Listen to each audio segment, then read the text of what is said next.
ด้วยเหรอคือเครื่องนี้มันไม่ได้นะพี่จะเอาเครื่องนั้นมาอัดวิดีโอทีนี้แสดงมันสต็อปได้มันก็สต็อปได้หมดนะไม่รู้อ่ะเดี๋ยวพี่ลองเอาเครื่องนั้นให้ดูพรุ่งนี้น่าจะ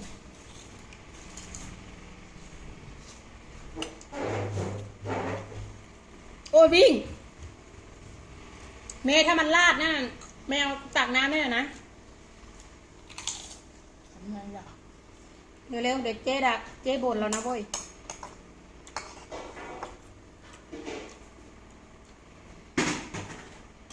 เปื้อนไหมลาดน้ลาดสิำลา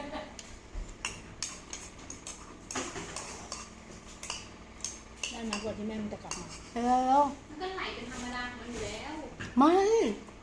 ให้มันเรียบร้อยให้มันเรียบร้อยให้มันเรียบร้อยไป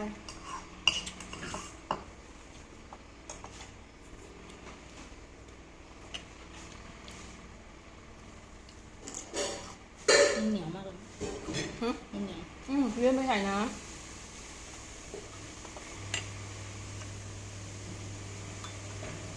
ประตูนี่เองที่ว่านางง่วงนอนที่เอาน้ำให้พี่กิน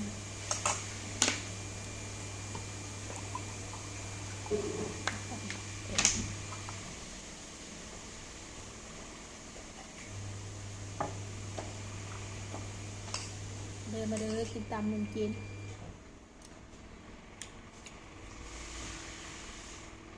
วิทย์นะ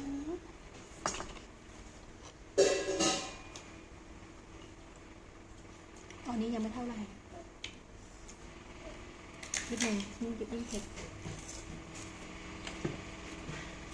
เอาเลย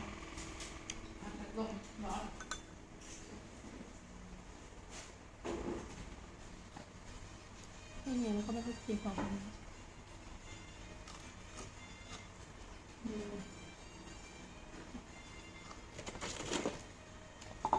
ถ้ากระดูกมากก็กลัวเขาติดน่ะเขาติดแล้วแบบออกยากแล้วนะอีกน้อย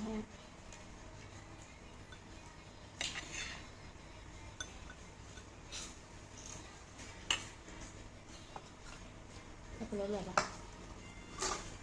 เหมือนผักปะใช่เป็นมันหวานหวานเหรอมันไม่เอาดีกว่า ไม่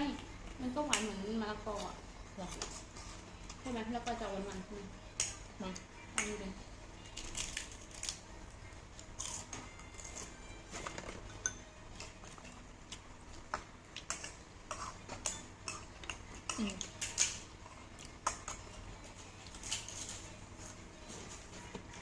แต่มันจะกลมกล่อมกว่ามะละกอ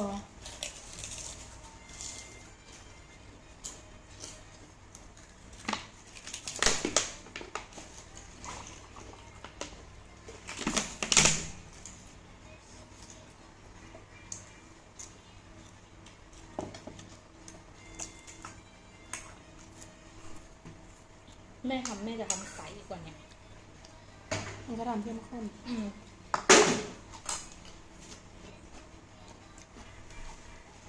อันนี้หยอดน้ำเองนะหยอดน้ำเองนะก็ทำเข้มข้นเลยอะค่ะแบบนั่นเลยเอา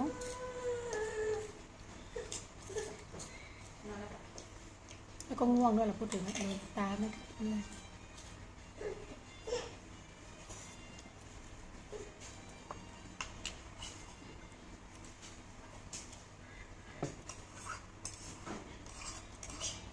มองมือแม่เขาไม่กระพริบตาเลยไม่ลองละ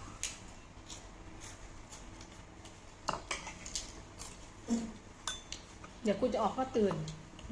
ถ้าเขานอนอ่ะถ้ารู้ว่าเจ๊กับน้องจะออกเนี่ยเขาก็ตื่นกลางคืนไม่ยอมนอนเลยใช่ไหม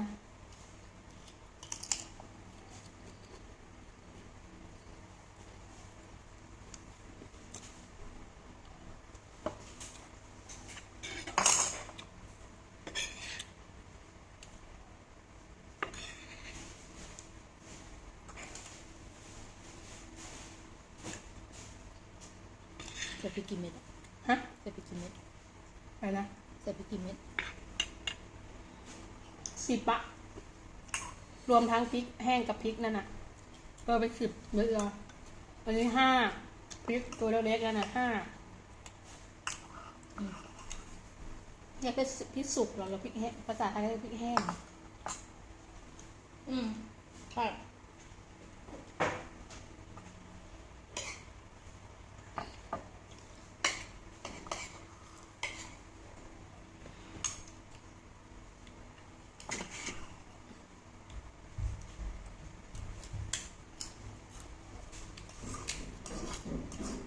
เดี๋ยวจะกินมันลูกมันทำ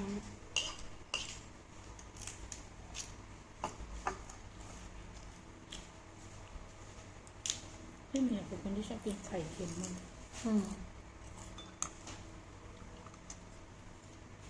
พอกินนู่นกินนี่เคยเอาไข่เค็มมากินยำไข่เค็ม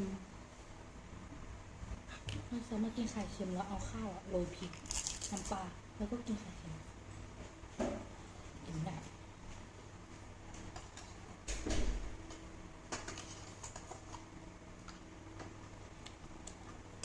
อยากแกงส้มผักแกงส้มผ่านเนาะ เพิ่งรู้ว่าแกงส้มก็ใส่สับปะรดได้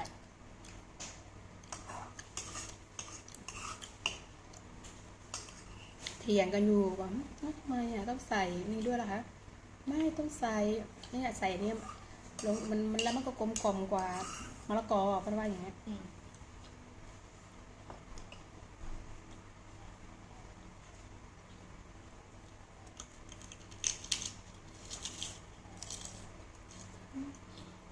ใส่น้ำมันจะไม่เป็นอย่างนี้มันก็อร่อยอย่างหนึ่งเนาะ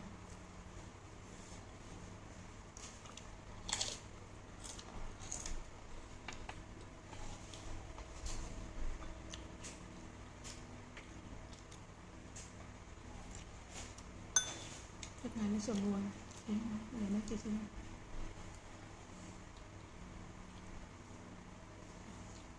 อันนี้พี่วีทอดแล้วมันไม่แข็งอ่ะ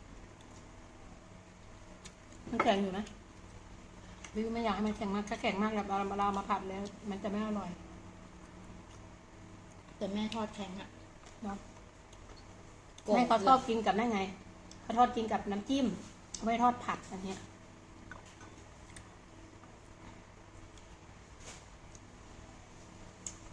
เขาทอดจิ้มกับน้ำจิ้มมัน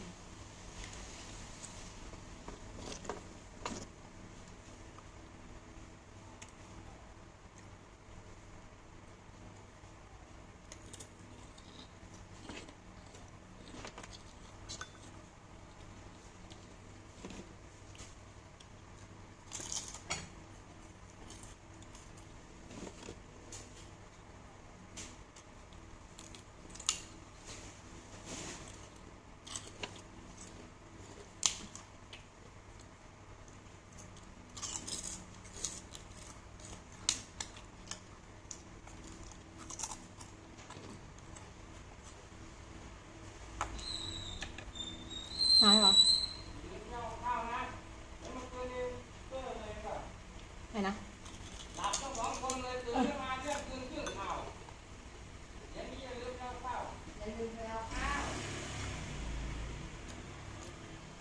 อะไรนะพี่ตี ข้าว ข้าว